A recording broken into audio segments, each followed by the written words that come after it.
uma pessoa muito amável, muito carinhosa. E ela sempre foi preocupada com a família. Se você contar um problema para ela, ai meu Deus, assim, começa a chorar com você. É uma bênção. E minha mãe, cadê ela? Levanta a mão aí para as pessoas saberem que é você.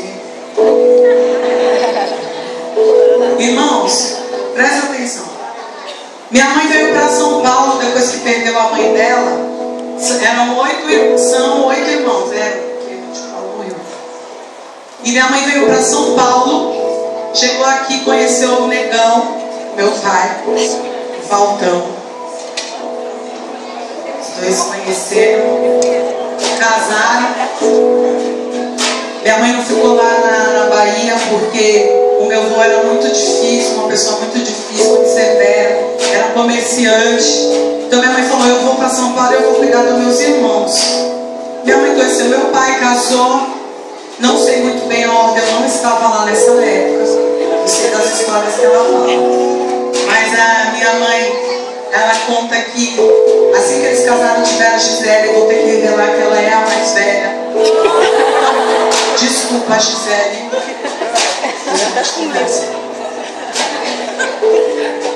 Gisele nasceu primeiro. E minha mãe mandou trazer 7 irmãos. Essas coisas lindas que vocês estão vendo, meus tios, que eu amo, sou apaixonada. E meus tios vieram, tudo adolescente, criança, irmãos, em 2 cômodos. Minha mãe grávida dessa bênção aqui. Você pensa que minha mãe desistiu?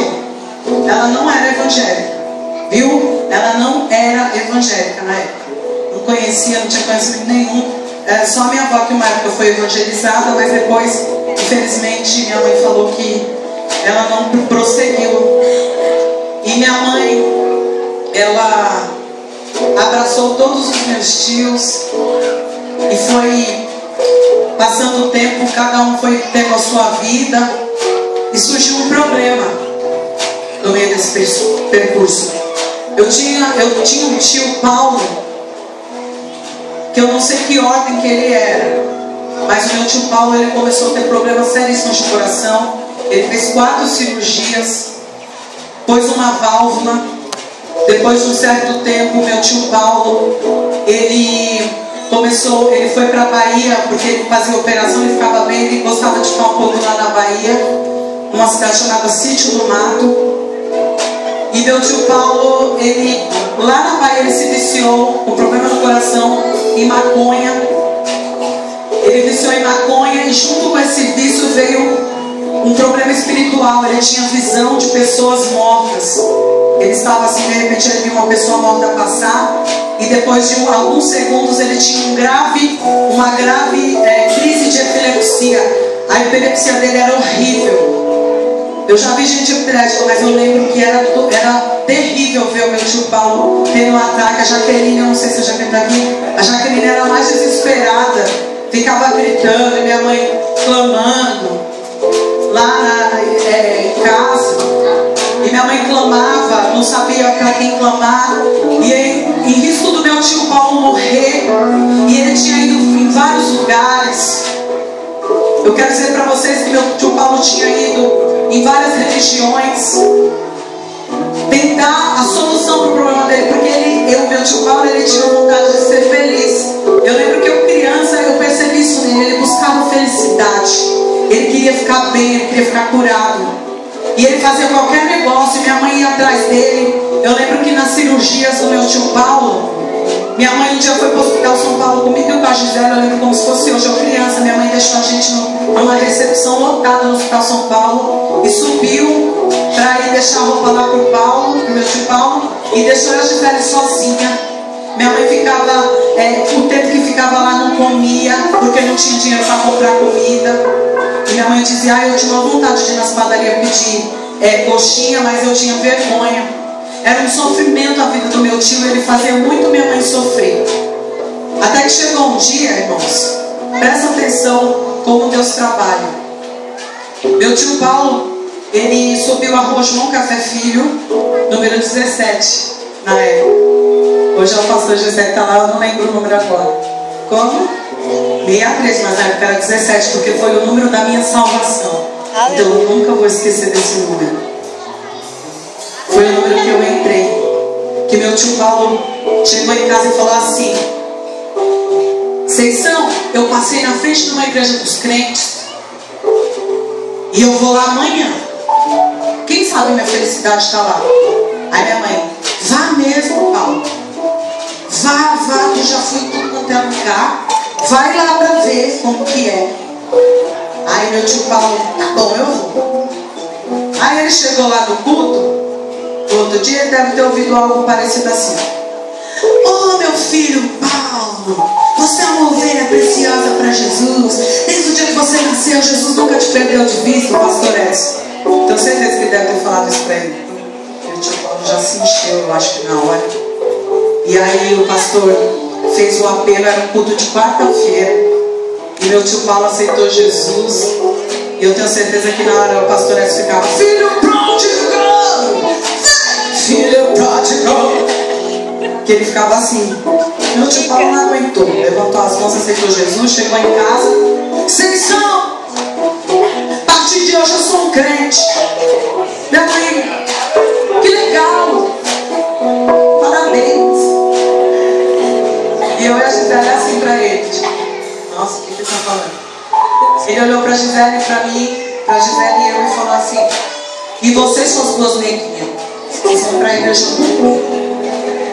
Aí a gente: não, porque a gente ia nas igrejas assistir filminho. A gente pensava que ia assistir filminho. Aí a gente: não, a gente vai. E meu tio Paulo falou: e vocês vão? E minha mãe: eu sou uma pessoa maravilhosa. Eu não preciso ser crente. Sabe por quê? Eu nunca matei, eu nunca roubei. É o mesmo esposo desde quando eu conheci o meu esposo, só com ele que eu fiquei. Eu não tenho pecado, eu não preciso ser crente. Minha mãe disse assim. E meu tio Paulo começou a levar eu e a Gisele, a gente indo. Confesso para os irmãos que a gente era criança, não entendia de nada, nunca tinha ido para a igreja. E a gente começou a ouvir umas línguas estranhas. E a Gisele começou a rir, né? E eu sempre dizia: Gisele, eu sou fora da igreja. Se colocar, eu fingir que eu não sou sua irmã.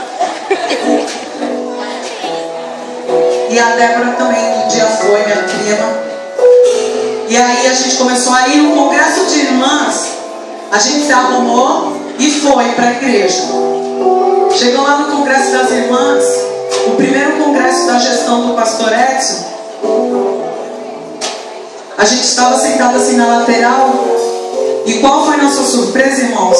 Simultaneamente, enquanto meu tio Paulo estava se convertendo aqui em São Paulo, meu tio Nonato, que é um dos meus outros tios, que era um problema também para a família, só Jesus, aceitou Jesus, teve um encontro com Deus. Foi uma espécie de visão que ele teve. E quando ele subiu a rua João Café Filho número 17, que era a rua da nossa salvação, ele ouviu falar de Jesus.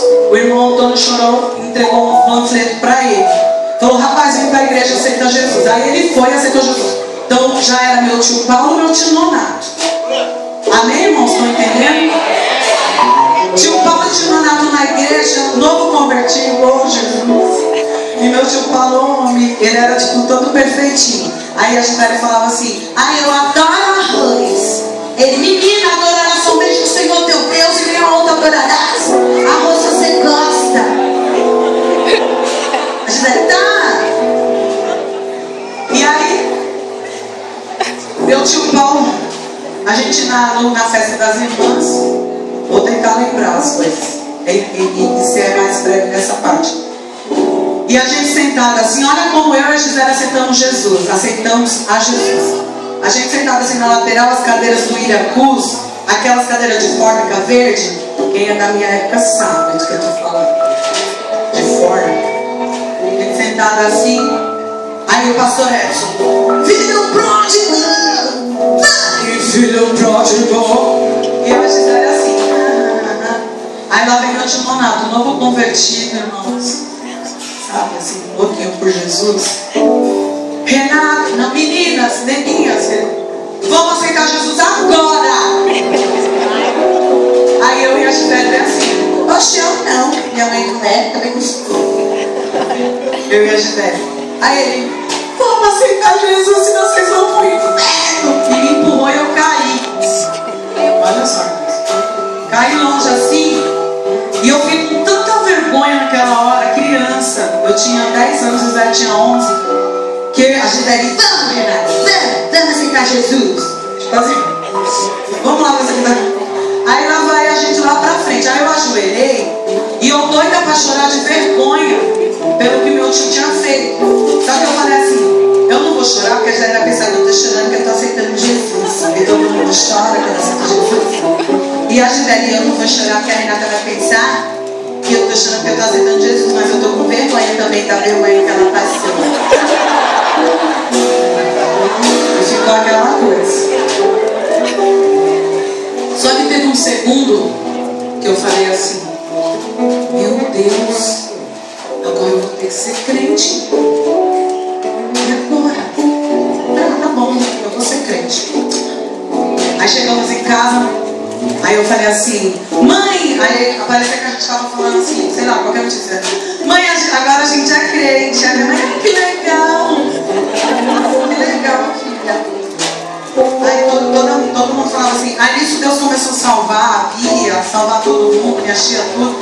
Aí minha mãe sempre, quando alguém falava com ela, ah não, eu não preciso não, porque eu sou boazinha, eu nunca fiz nada na vida. E a gente insistindo para minha mãe aceitar Jesus. A gente começou a ir para a igreja, criou gosto.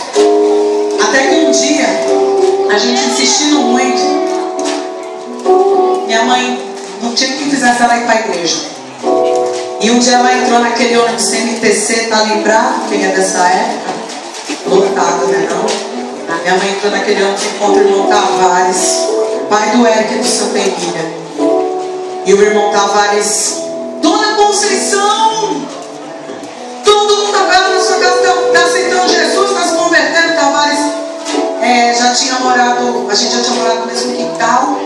E minha mãe, então você ficou sabendo? Então eu fiquei sabendo, que legal, e você? Minha mãe, não, eu não. Eu não, imagina, nunca fiz nada. Eu não preciso ser crente. Crente é para quem já fez coisa errada, precisa de alguma coisa. Ele olhou bem para ela e falou assim, Dona Conceição, se a senhora mandar uma carta para Pernambuco sem selo, ela vai? Minha mãe falou, não vai, sem selo não.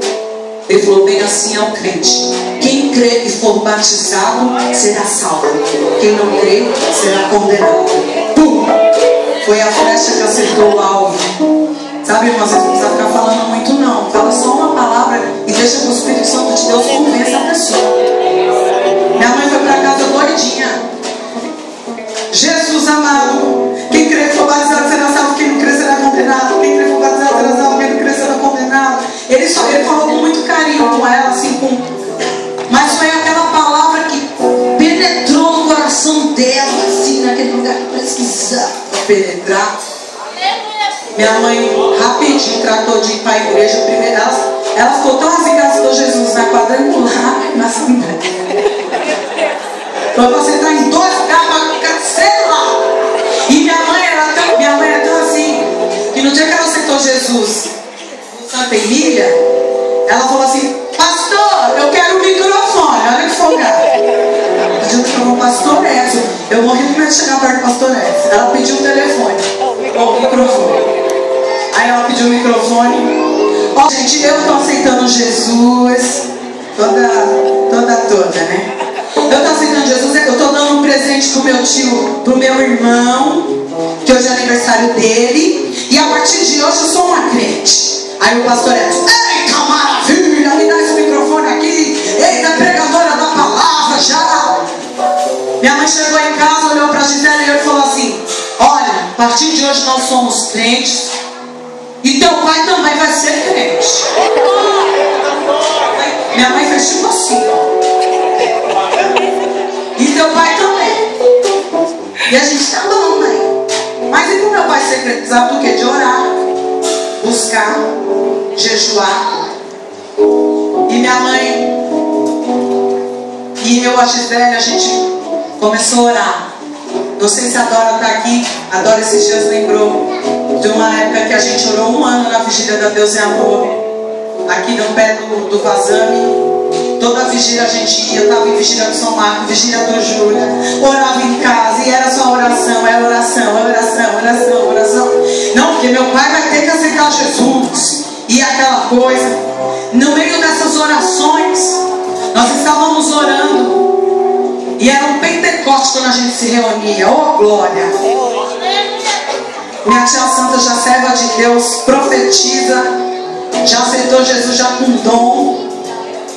Pôs a mão assim em mim e disse assim: Deus disse, jovem, te escolhi antes mesmo que você nascesse, e hoje eu te dou o dom de louvor. Quero dizer para você que você vai adorar o meu nome com a tua voz. Quero dizer para você que onde a tua voz não chega, você não ir, a tua voz vai chegar. Eu vou te usar e eu vou te dar um CD para você louvar o meu nome em toda a nação. Eu criança, eu disse, nossa, Deus falou que eu vou cantar, lá, lá, lá.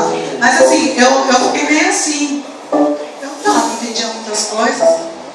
E a minha tia Santa, ela disse que tem uma visão, essa parte minha aqui toda em ouro, reluzente.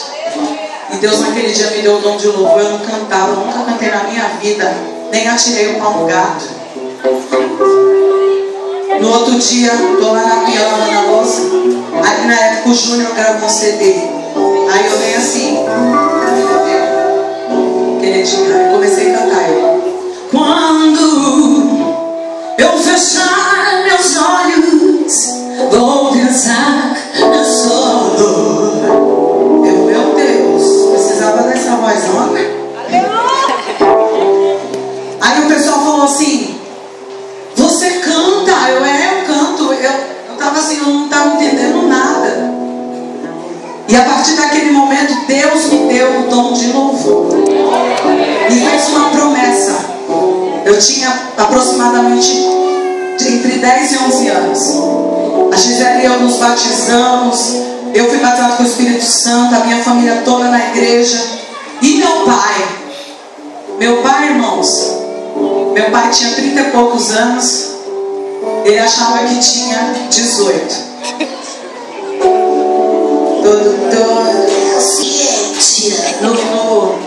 Tinha aquele bar do seu bigode ali. Meu pai sentava lá o dia inteiro bebendo. Meu pai andava só de Via Vêneto. Quem sabe conhece Grife, sabe do que eu estou falando, caríssimo. E meu pai era nesse naipe, tá? Já estava quase indo embora de casa. Deus falou para minha mãe assim, não fala nada, se cala, porque eu que vou agir. E minha mãe, nova convertida, teve essa estratégia. Meu pai chegava dos lugares, pensa que minha mãe ficava falando um monte para ele, minha mãe, ó, fechou a boca. E meu pai ficava com raiva. Essa mulher não vai reclamar comigo, não vai falar um monte para mim, para ter pretexto de ir embora dessa casa. E minha mãe, a gente só orando, e orando, e orando. Aí Deus falou, mulher, eu vou agir, vai ser breve. Passou um tempo, eu acredito que 1 ano. Meu pai estava fazendo um móvel lá, que ele é marceneiro, e o dedo dele foi decepado, o dedo direito. E eu não me lembro muito bem dessa história, mas Deus usou uma pessoa e disse assim para o meu pai, homem,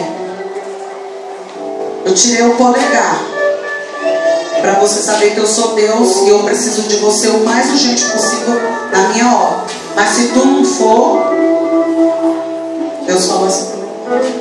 Eu quero dizer para vocês que Deus tem um trabalhar na vida de cada um. Foi assim que Deus chamou meu pai. Não significa que Deus vai chamar teu marido assim, o teu filho assim. Deixa Deus trabalhar, amém? Amém. Deixa Deus fazer da maneira dele. Oxe, meu pai rapidinho foi para a igreja, aceitou Jesus, se batizou. Oh, glória! Obreiro da casa do Senhor. Aí você fala assim, nossa, devia ser uma alegria, né, Renata? Irmãos, quando meu pai aceitou Jesus, Deus falou que precisava dele, ele fez uma galeria de madeira. E eu quero dizer para vocês que nós começamos a passar o pior deserto da nossa vida. Queria só que abaixar só um pouquinho, que essa parte é muito interessante. Ficasse mais pianinho.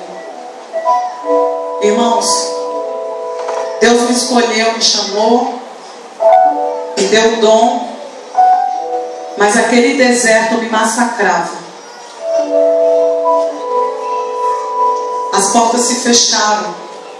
Meu pai era um homem bem sucedido praticamente. De repente todos os clientes sumiram. A gente ficou na estaca zero. Dias difíceis que a gente passou. Eu adolescente dessa idade. Eu lembro que uma vez nós estávamos em casa, um caminhão encostou, o dono da casa queria levar os móveis. Eu quero dizer para vocês, irmãos, que quando você vê um crente passando no deserto, não murmura não. Não fala mal do crente não, tá? Porque deserto, só quem passa sabe. Que você acorda 6 horas da manhã, esperando o serviço, e o serviço não aparece. Você entrega currículo, o currículo não dá em nada. Deserto tem que passar. Porque o deserto molda crente, pro crente ser adorador. Porque te dá valor a esse lugar aqui, adorar a Deus de todo o coração. E não pelo que Deus dá para você, mas pelo que Deus é. Oh, darabacandarabaxá. Deserto, deserto. Nós fomos despejados. O homem perseguia meu pai. A gente foi morar numa outra casa, tinha que pagar aquele aluguel e pagar o homem.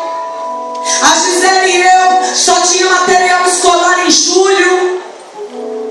Ainda era aquele caderno Jandaia, do Mico Leão Dourado, aquele dos animais em extinção, porque era mais baratinho. Eu nunca fui num play center na minha adolescência, porque a gente não tinha dinheiro. Brigava com a Gisele por causa de meia calça. Que a Gisele cuidava de criança para comprar trifio. E eu não, eu só sabia cantar. Deserto, deserto. E o deserto me calou. E eu não tinha vontade nenhuma de cantar. Porque eu tinha um sentimento dentro de mim muito triste. Eu não gostava de passar por aquilo. E aquilo me calava. Até que o Didi, o regente dos adolescentes, me encontrou e começou a dar hinos para eu solar. E ele me chamava de Negona. E o Didi falava assim: Negona, você vai solar o hino da Rose Nascimento, que tua voz é igualzinha a dele. E eu não vou solar. Ele: você vai solar sim, porque Deus te escolheu. Eu quero dizer para você, seja um canal de bênção na vida de alguém. Deixa Deus te usar para mudar histórias, para mudar vida, não para derrubar, mas para levantar. E o Didi me deu os hinos para solar e eu comecei a me levantar. Casei com o Alexandre com 19 anos. E você pensa que terminou o deserto? É aí que o negócio começou, porque aí Deus falou: agora tu vai passar as suas experiências. Todos os meus empregos, irmãos, eu quero aqui abrir meu coração para vocês entenderem quem é a Renata. Todos os meus empregos é uma catástrofe. Eu não tenho um emprego que eu falo assim, aquele emprego, com exceção de uma história que eu vou contar em rápidas palavras. Eu tinha muita raiva da minha vida profissional. Era terrível. Eu passava humilhação. Eu tinha que lavar a vitrine. Eu já fui xingada. Eu já fui xingada de crente safada no meu serviço, dando testemunho. Mulher de Deus, que eu falo na aparência, ela: você é uma crentinha sem vergonha. E eu fui pro banheiro orar. Não deu um mês, a mulher perdeu loja, perdeu tudo, sumiu no mundo, não sei até onde ela está. Porque eu fui massacrada durante toda a minha vida em todos os empregos. Até que chegou um período na minha vida, o último emprego meu, eu já estava 6 meses sem receber, trabalhando, e eu falei, não vou sair daqui porque eu preciso receber esse dinheiro. Até que um dia entrou um dinheiro lá, eu pedi pro meu patrão, ele falou assim, pode pegar esse dinheiro. A gerente pegou o dinheiro, cheio do inimigo, pegou esse dinheiro e jogou na minha cara e falou assim, você não vai pegar esse dinheiro coisa nenhuma, eu vou comprar tudo de roupa. E eu quero que você, por mim. Eu fui para casa massacrada, eu falei, não volto mais nesse lugar. Fiquei um período em casa, e quando eu fiquei em casa, eu e a Valéria, nós buscamos a Deus, oramos um período, e nessa oração, não sei se a Valéria lembra, Deus usou uma irmã no meio daquele lugar, e ela colocou a mão assim e falou, mulher, a minha promessa ainda está de pé. Eu vou te levantar. E Deus foi profetizando, e eu chorei. Eu vou te colocar em um lugar, e Deus foi falando. E eu passei aquele período desempregado até que surgiu um festival. Eu participei de um festival em 2010, pensei que o CD ia sair dali, e Deus sempre falava para mim, o seu CD não vai ser homem que vai te dar, o seu CD não vai ser homem que vai te dar. Deus falava assim, e eu não entendi os mistérios de Deus. Naquele período, eu entrei numa das melhores óticas de São Paulo, a Ótica Mitani, uma multinacional, com a promessa de ganhar muito dinheiro, porque nós vendedores ganhavam muito dinheiro.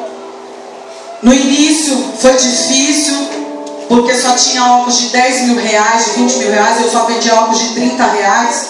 E para você explicar que um óculos de 20 mil reais é bom, a gerente quase me mandou embora, eu fui para casa chorando. Falei, Jesus, eu não tenho sorte com nada, eu vou ter que sair de novo desse emprego, eu não aguento mais, tanta humilhação. No outro dia eu falei, quer saber de uma coisa? Eu vou tentar. Irmãos, naquele mês, graças a Deus, Deus virou o quadro e eu vendi, eles ainda não tinham o número da minha conta. Eu peguei um bolo de dinheiro, eu falei, é aqui que eu vou ficar. Eita Deus, glória a Deus, eu vou ficar aqui, é de Deus. Oh, glória a Deus. Ganhei bem naquele mês, eu falei, é aqui. Falei, Jesus, é um lugar que se eu falar aqui, que eu ia ficar, era aqui. Eita, glória a Deus, descobri. Trabalhando de domingo a domingo, já não vinha mais para a igreja. Você começa a não vir para a igreja, o Espírito Santo de Deus começa a se afastar, né? De repente, eu já comecei a achar ganhando bem, né? Deus, nossa, ganhando bem, tá, é aqui mesmo. Comecei a ter problemas no meu casamento.